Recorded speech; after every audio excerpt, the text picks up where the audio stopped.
Muy buen día, vamos a seguir con la enseñanza de la prosperidad del alma. Hablamos de tercera de Timoteo, versículo 2, donde hablaba quién era Gallo, cómo Gallo habría prosperado en el alma, aunque pasaba dificultades económicas y de salud. La enseñanza en esta ocasión es que la prosperidad que nosotros tenemos que tener en primer lugar es la del alma, ¿sí? Que no es malo querer tener, pero lo primero que quiere Dios y por lo que vino Cristo es a salvarnos a nosotros. Entonces es la salvación del alma que nosotros también nos debemos de preocupar aquí en la tierra. Hablamos también en 1 de Timoteo 6, del 3 al 8, al 10, que habla, ¿sí?, que mientras tengas sustento y abrigo, estate tranquilo, modérate. Es lo mismo que dice en Mateo 6, del 24 al 34, donde habla el afán y la ansiedad. Que busquemos primero el reino de Dios y su justicia. Y es lo que habla aquí en Timoteo, que son aquellas añadiduras. Que mientras tengas que vestir y que comer, estemos tranquilos, que es lo principal. Hablamos de aquel hombre donde habla en Proverbio 30, del 7 al 10, que habla donde él le pide en su oración a Dios dos cosas he demandado: vanidad y palabra mentirosa aparte de mi vida. ¿Sí? No me des riqueza ni tampoco pobreza, y manténme del pan necesario, que no vaya a ser que te niegue. Y en fin, habla que se puede apartar de Dios. Hablamos incluso que nosotros tenemos cosas ocultas que no han salido a la luz todavía, y que nos damos cuenta cuando una persona tiene una reacción sorprendente delante de él mismo y delante de los ojos de los demás. Son momentos cuando nosotros hacemos algo que nunca pensamos hacer, que tenemos una reacción que nos sorprende a nosotros. Son cosas ocultas que el salmista David también habla de esto. Perdona mis pecados ocultos. Entonces a esto se refería a este hombre cuando hablaba y le pedía a Dios que lo mantenga el pan necesario, que no vaya a ser que le entre en la codicia, se olvide de Dios y se vaya a preguntar quién es Dios. No es que esta persona era insegura, sino que él sabía lo que le podía pasar. Lo mismo el salmista David. El Señor dice que cuando Él venga sacará hasta lo oculto que tenemos nosotros. Entonces no para Dios, para nosotros no debe de ser problema el vivir del pan necesario, y pedirle al Señor que tengamos el pan necesario, que tenga para sustentarnos a nosotros, a nuestra familia, y como yo digo, si es posible, de lo poco que damos, darle al más necesitado. Eso habla también aquí en Proverbio 11, del 24 al 25, dice aquí: hay quienes reparten y le es añadido más. En el 25 dice: el alma generosa será prosperada, y el que saciare también será saciado. Acá hay en la traducción lenguaje actual de la Biblia, dice lo siguiente, lo mismo, que es lo mismo, dice: quienes son generosos reciben en abundancia. El versículo 24: quienes ni sus deudas pagan, acaban en la miseria. El que es generoso progresa, el que siembra también cosecha. O sea, en el lenguaje actual, lo que dice en la Biblia, que nosotros, en la Reina Valera, que nosotros comúnmente leemos, dice: quienes reparten,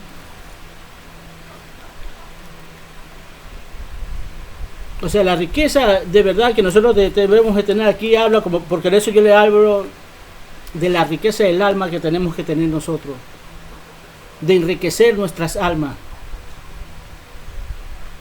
No es la riqueza material.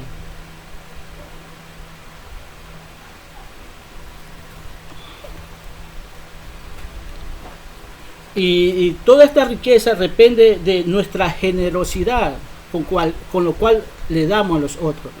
En el mundo se dice: tú siembras y vas a cosechar lo que lo que has sembrado. Pues eso dice en lenguaje actual, que nosotros vamos a cosechar según lo que hayamos sembrado.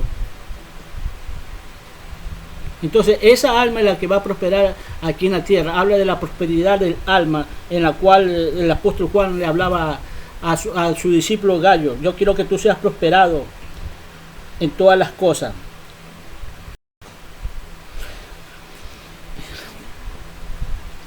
Nosotros aquí, como siervos de Dios, no estamos para juzgar, ni condenar, ni criticar a nadie. Es para hacerle ver la situación en la cual vivimos nosotros como cristianos. Fíjate que estas cosas en el mundo son así. Muchos siervos de Dios somos a veces no bien recibidos delante de los ojos de los hombres.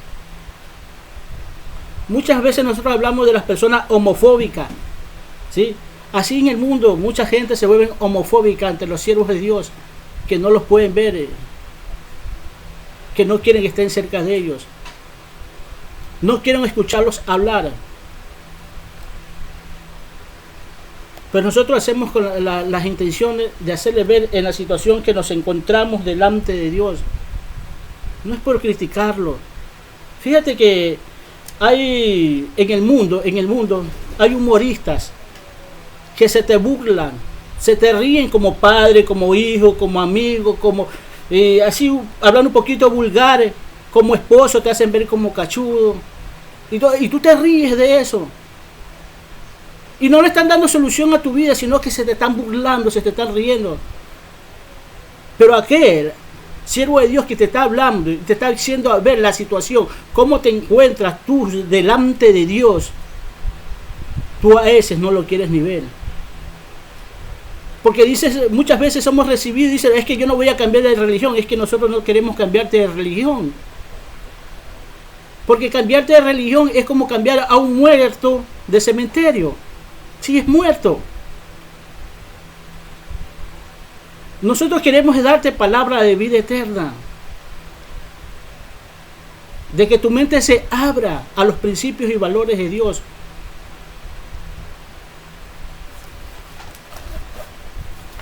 Eso es lo que queremos. Religión no.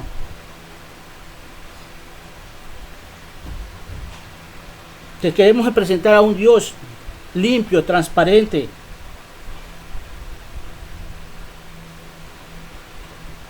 Te hablamos para que te prepares para las guerras espirituales que hay en esta tierra. Dice las Escrituras que nosotros no tenemos guerra contra carne ni sangre, o sea, contra hombres, sino contra huéspedes espirituales de maldad, seres que no se ven.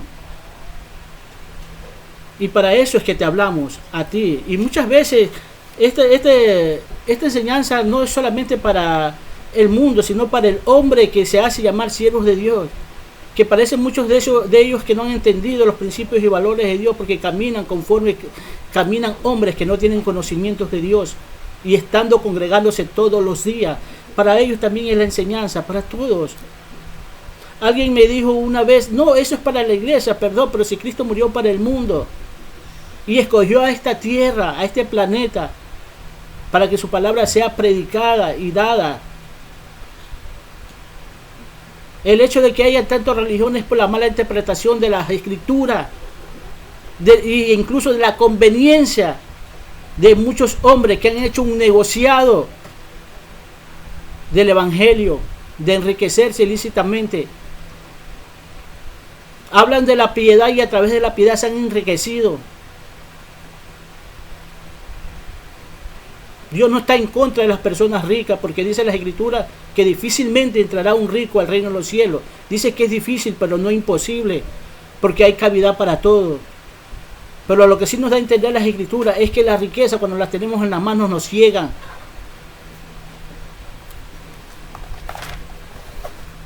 Eso dice las Escrituras.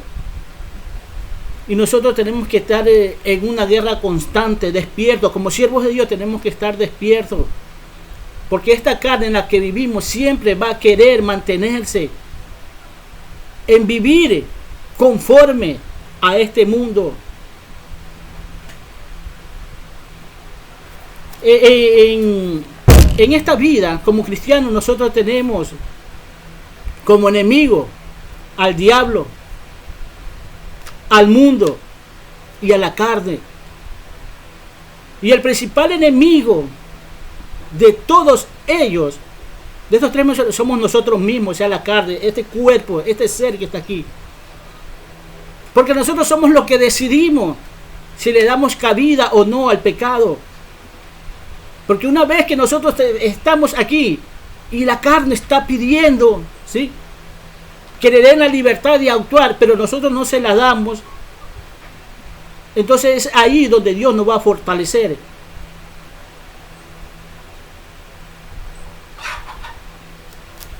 Dios no nos va a fortalecer si nosotros le damos rienda suelta. Muchos tienen como principal enemigo al diablo, otros tienen al mundo y otros a la carne. Pero el principal enemigo somos, como digo, nosotros mismos, porque nosotros tenemos las última palabra en ese momento, cuando se acerca la tentación, cuando la tentación está ahí presente. Y cuando nosotros mismos nos autotentamos, yo digo, porque muchas veces le echamos la culpa al diablo y somos nosotros mismos que nos autotentamos por la concupiscencia que hay en nuestros corazones, por el pecado que hay en nosotros. Entonces tú tienes que saber, ¿sí?, que hay una lucha que empieza por nosotros. Así está el diablo ahí, o así está el mismo mundo, ¿sí?, facilitándote las cosas. Nosotros somos los que tenemos la última palabra de decir sí o no. Y tal vez muchos cristianos, muchos hijos de Dios han salido de muchas guerras, de muchas batallas, ¿sí?, que se le han presentado, ya sea a través del mundo, del diablo y la carne, y han triunfado en ella.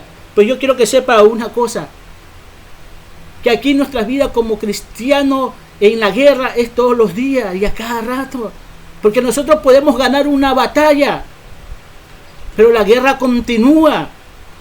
Es decir, después que ganamos una batalla, sea cual sea, tenemos que ir preparándonos para la otra. En el mundo quieren una paz sin guerra, una paz tranquila, porque esa es la paz que busca el mundo, ¿sí? Pero nosotros tenemos que tener paz en medio de la batalla, en medio de la guerra. Porque Jesucristo dice, yo he venido a traer paz, pero no como la da el mundo. Es una paz, ¿sí?, en la lucha, en la pelea, en la constante.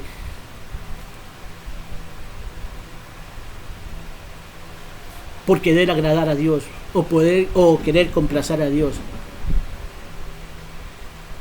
Y a más de eso, las cosas no tienen solo que ser por quererle agradar a Dios o complacer a Dios. Las cosas tienen que ser por nosotros mismos, ¿sí? Hay muchas personas que dicen que han muerto o que Dios les mostró el infierno, o si fueron al infierno, o tuvieron testimonio de una persona que les contó del infierno, que estuvo en el infierno, que Dios le presentó el infierno. Pues yo te digo una cosa, yo no necesito que Dios me presente el infierno y ni me lleve al cielo para creerle, porque yo le creo, porque yo leo la escritura y digo todo esto, que yo solamente leyendo y aprendiendo veo y digo, es verdad. El hombre de fe camina por esa fe, que es la convicción de lo que no se ve, la certeza de lo que se espera. Entonces, si tú eres un hombre de fe, no hace falta que Dios te muestre el infierno. No hace falta que Dios te lleve al cielo y te muestre si están los ángeles, cómo están los ángeles, si alaban o no alaban a Dios. Porque la gente igual. Porque si así fuera y la gente cambiara efectivamente, entonces imagínate cuánta gente te hubiera convertido ahorita, estuviera haciendo la voluntad de Dios, pero la gente no cree.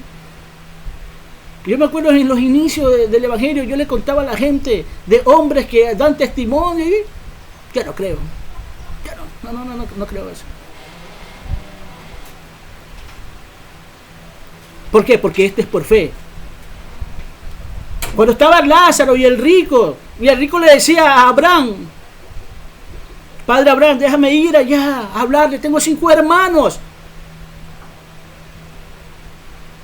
No, ni de aquí va para allá, ni de allá vienen para acá, dice.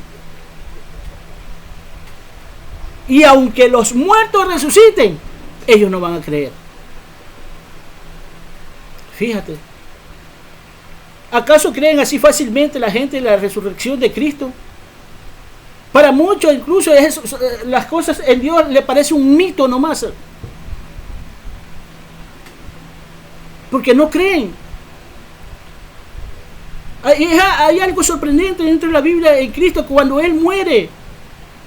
Dice que muchas tumbas de santos fueron abiertas cuando Él murió. Pero eso no cuenta, no, se habla muy poco.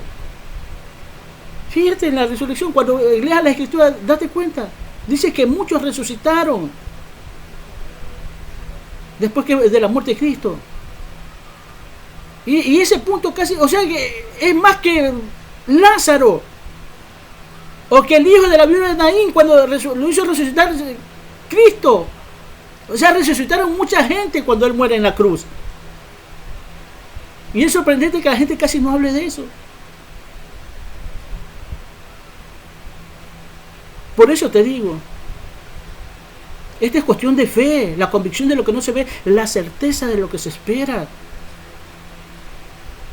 Y sin fe, dice la Escritura, es imposible agradarle a Dios. Cuando tú haces las cosas, cuando Dios te dice, haz algo, entonces Dios ahí es donde te va a ir fortaleciendo. Cuando tú haces las cosas incluso en contra de tu voluntad, así, que tú no quieres, pero tú sabes que es bueno para ti. Eso le digo, es bueno para ti. Hacer algo que tú no quieres, pero tú sabes que es bueno para ti, ahí es donde Dios te va a fortalecer y te va a abrir el entendimiento, te va a abrir los ojos espirituales. Pero si tú estás con esa manía de que no creo, es imposible. Es que es duro, dice mucho, es que es duro, es que es difícil. Y yo siempre le digo a la gente, ¿y cuál es tu esfuerzo? Porque si yo me hubiese puesto en ese término de decir es duro, no es fácil, entonces no estuviera aquí. Pero yo sí dije también, es difícil. Cuando yo empecé a entender las Escrituras, que fue a través de una Biblia católica, fíjate, fue católica, pero de las Biblias católicas, de esas viejas, no de esas últimas, que están escribiendo lo que le da la gana, porque aquí tengo de las dos, de las viejas y de las actuales, que ellos están escribiendo ahora la Biblia a su conveniencia. Cuando yo entendí esa Biblia, yo dije, Señor, pero es difícil, es duro, así. Es duro hacer todo eso. Pero ¿sabes qué le digo, Señor? Voy a intentarlo. Fíjate, y aquí me tienes. Hoy en día predicando de Dios, sabiendo de Dios y hablando cosas que yo digo, wow, yo no te pedí tanto, pero me has dado. Me has dado estas cosas grandes y ocultas que yo... las cosas grandes y ocultas no eran el carro, la casa, la riqueza, no. Primeramente es el entendimiento de las Escrituras.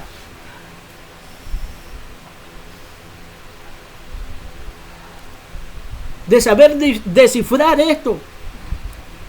Yo le digo a la gente, la Escritura es como un rompecabezas, que alguien por ahí te habló y te dice, es verdad, es cierto. Y cuando tú estás insistiendo en leer la Biblia y mantenerte en Dios, Dios te da la otra parte del rompecabezas. Esto no es aquí, ¿me entiendes? Así son las Escrituras.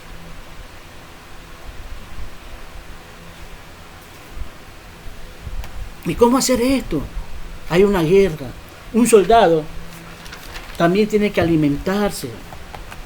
Se alimenta de la palabra de Dios. Se alimenta de la oración. ¿Sí? Vamos a leer en Juan, en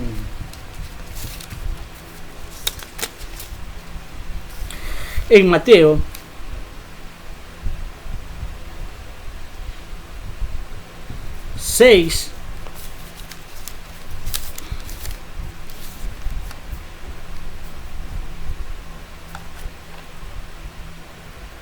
del 9 al 13, dice así.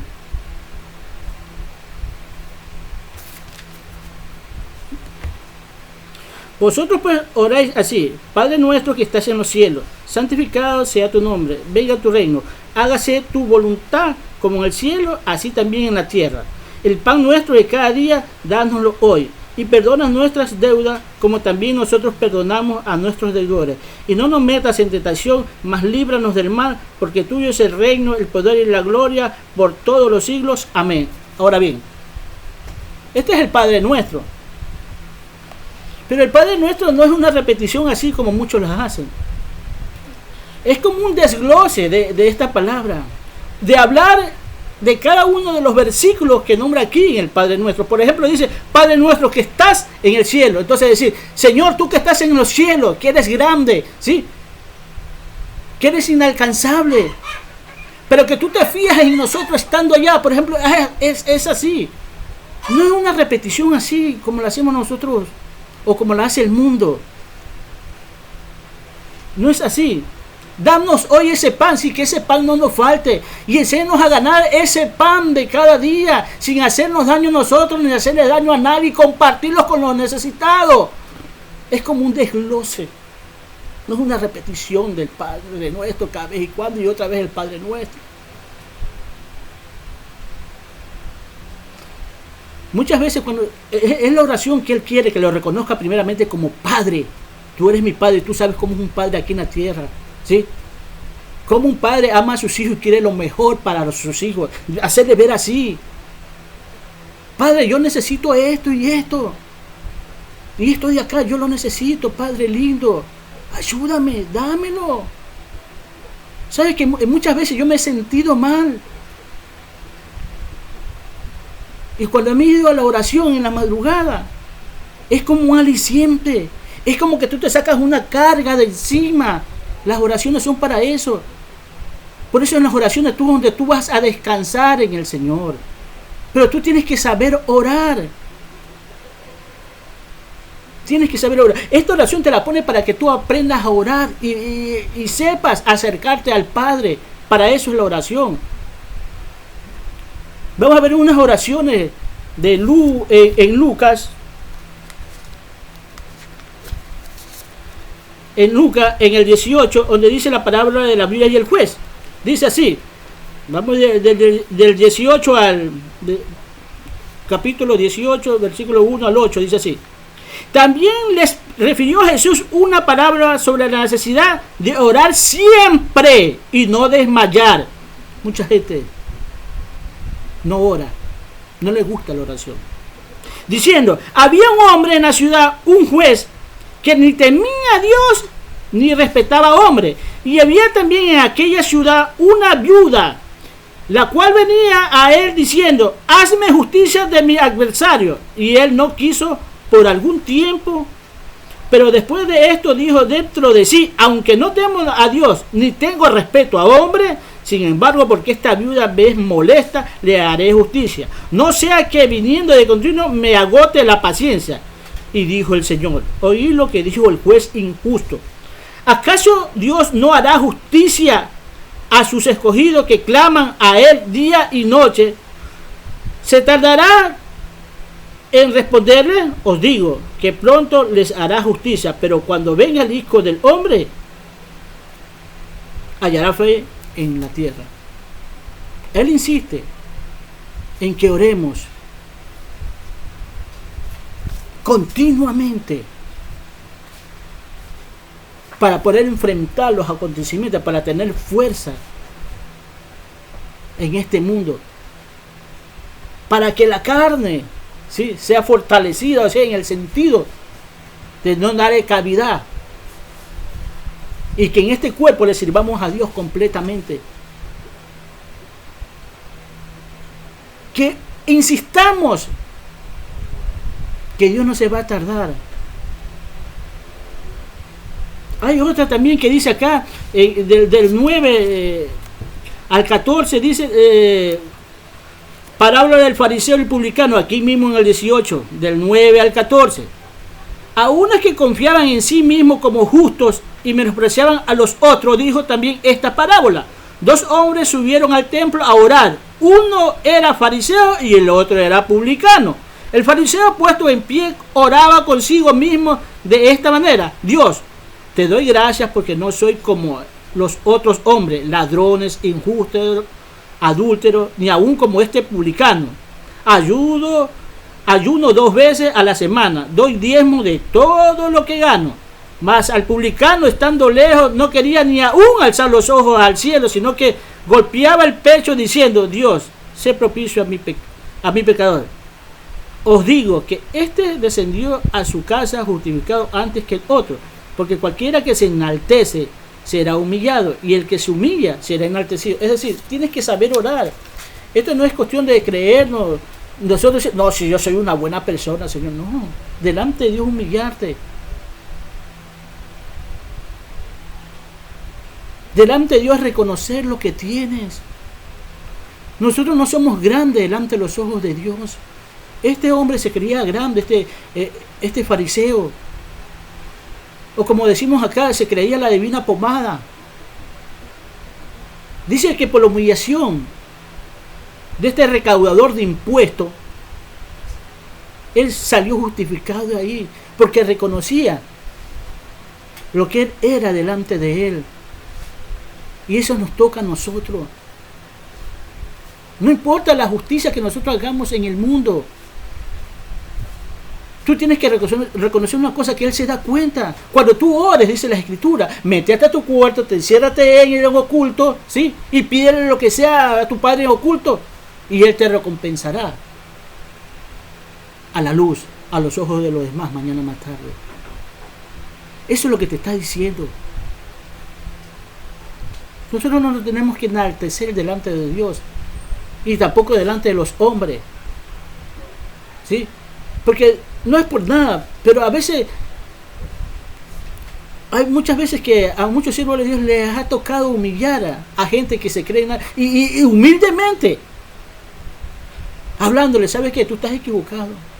Esto no debe de ser así, así, así, así.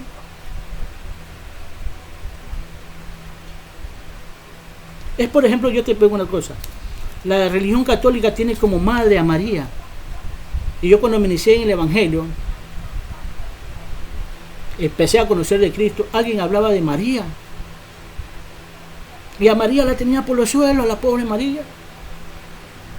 Y me tocó defender a María sin ser católico. Y era hermano evangélico él. No, mira, le digo, espérate ahí un ratito, le digo. Y yo no tenía ni años. Yo tenía meses, y te digo meses es mucho. Porque Dios me dio, como tú no tienes idea, apenas entré al Evangelio, apenas supe de él.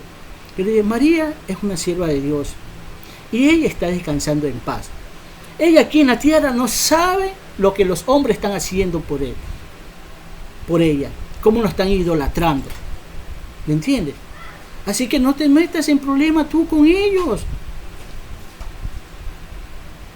Tienes que entender una cosa, que María es una sierva de Dios y ella está descansando en paz. Sí, está descansando en paz, pero que está interviniendo por nosotros es verdad. Y esa no es la manera que tú te dirías a ellos y lo hagas sentir mal como María. Esta es la manera que tú te debes acercar a ellos, así como yo te estoy diciendo. Y le digas a ellos quién es María efectivamente.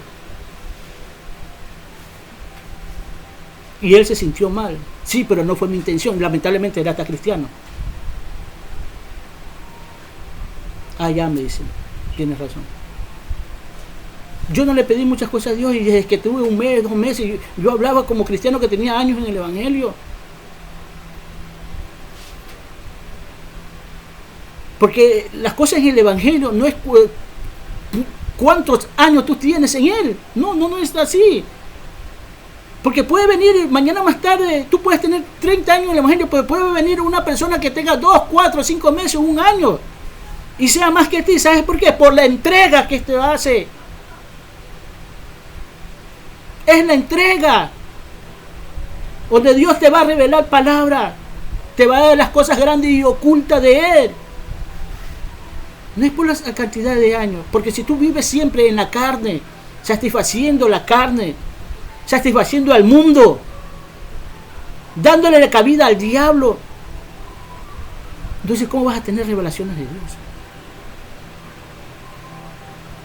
Humíllate delante de Él, reconoce. Esto es lo que hizo aquel recaudador de impuestos. Y el otro, que se creía con alitas, que se creía que ya había subido al cielo. No soy como este, no soy como el de acá. Y fíjate que no estaba ante los ojos de los hombres, estaba ante Dios.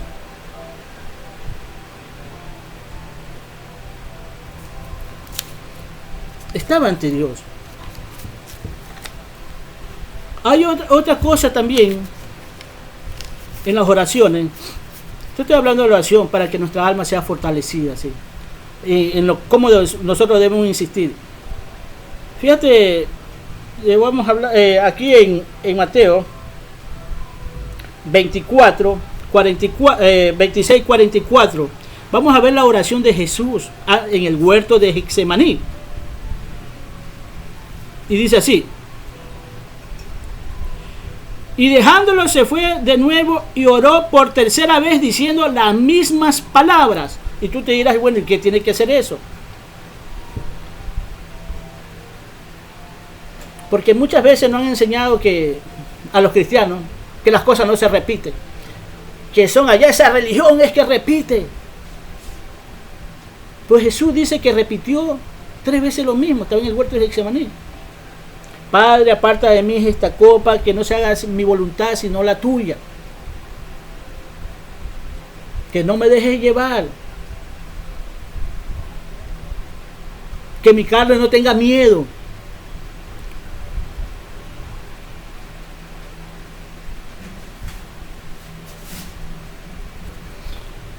¿Por qué te digo eso? Porque en el versículo 7 de Mateo 6, ellos se basan a esto. Dice así: y orando no uséis vanas repeticiones como los gentiles, que piensan que por su palabrería serán oídos. Los gentiles, gente sin conocimiento de Dios, que no conocen de Dios. Dice, no se hagan vanas repeticiones. Ay, por eso no hay que repetir, perdón. Dicen vanas repeticiones. Y el que tú pidas salud, que pidas por tu hermano, que te pidas por los demás, por los enfermos, por la situación que pasa el mundo, por la codicia, por la avaricia, eso no es vano. Lo vano es: Señor, quiero una casa grande, quiero un buen carro. Esas son vanas. Pero si tú oras por la salvación de tu alma, de los demás, eso no es vano. Y la oración es la que te mantiene. Míralo a Pedro y a aquellos 3 que fueron con Jesús al huerto de Getsemaní a orar. Él 3 veces se levanta a orar, porque al fin el espíritu está dispuesto, pero la carne es débil. El espíritu, la gana de saber diferenciar entre lo bueno y lo malo. ¿Y qué pasó con Pedro? ¿Sí? Cuando fueron a buscar a Jesús, entró en la carne. Cogió y le dio con la espada en la oreja y le bajó la oreja. Aquel hombre que se iba a llevar arrestado a Jesús, y le bajó la oreja. ¿Por qué? Porque estaban durmiendo. Y él le dijo: oren, porque la verdad el espíritu está dispuesto, pero la carne es débil. Entonces, ¿cómo se fortalece esta carne? ¿Cómo no se le da cabida a la carne? ¿Cómo se fortalece el alma o el ser de nosotros? Es a través de la oración. Empieza a orar, pero primeramente empieza a buscar de Dios. Busca de Dios. Reconoce el sacrificio de Cristo en la cruz. Tú que no has recibido a Cristo.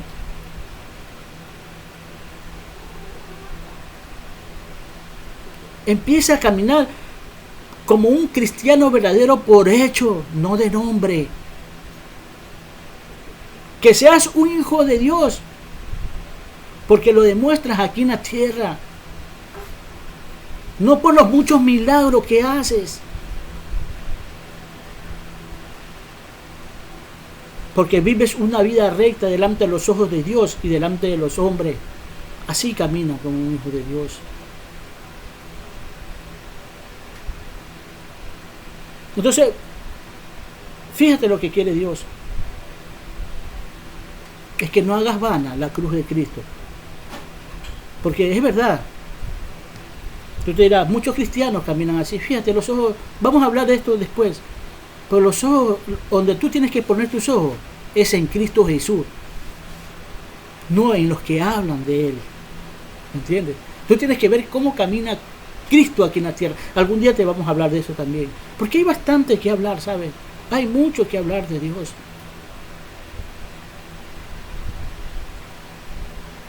En este tiempo, que todavía no se termina, en este tiempo de cuarentena, eso es donde debes de doblar rodillas todos los días. Todos los días. ¿Sí? Por lo menos una vez al día. Y como yo digo siempre, las madrugadas son los mejores momentos para orar. ¿Sí? Donde nadie te molesta, nadie está. La palabra, la escritura nos muestra que Jesús se levantaba de eso como de las 3 de la mañana. Tiempo tranquilo. No es en hora de trabajo como a veces uno llega a un lugar. ¿Qué está haciendo? Estoy orando. Perdón. Perdón. Es en la madrugada.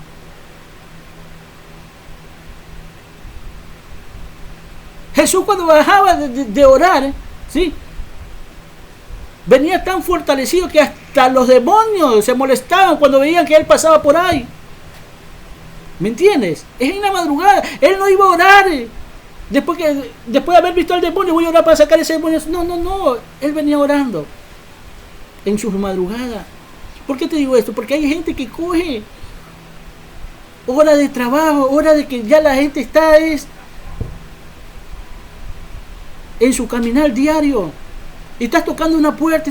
No, es que está orando. Perdón, no es así. Es en la madrugada. Dejémonos de vagancia. Es duro, sí, pero ese esfuerzo también quiere ver Dios. Que te estás durmiendo ahí, sí, es verdad, pero ese esfuerzo quiere ver Dios.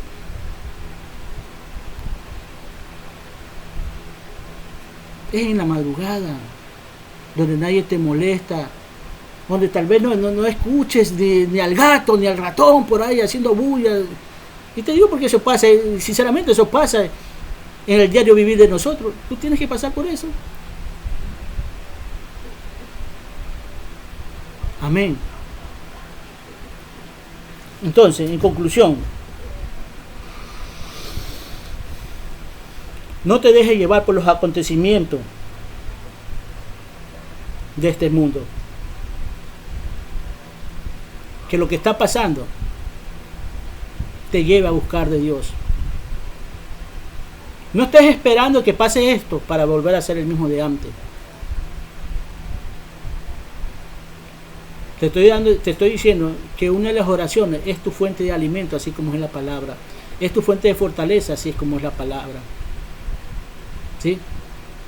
Y que el ayuno principal, uno de los principales también de esto, del caminar de Dios, es el ayuno, pero es el ayuno de no participar en las cosas del mundo, de no darle cabida a la carne, de no congraciarse con el diablo. Ese es el ayuno principal.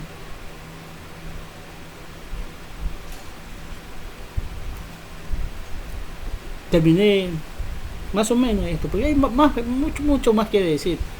Pero vamos a cambiar en la otro tema. Hablamos de la prosperidad del alma, hablamos de Cristo en la cruz. Y vamos a seguir hablando de otras cosas acerca de Dios. Que Dios te bendiga, cuídate mucho, te amo en Cristo.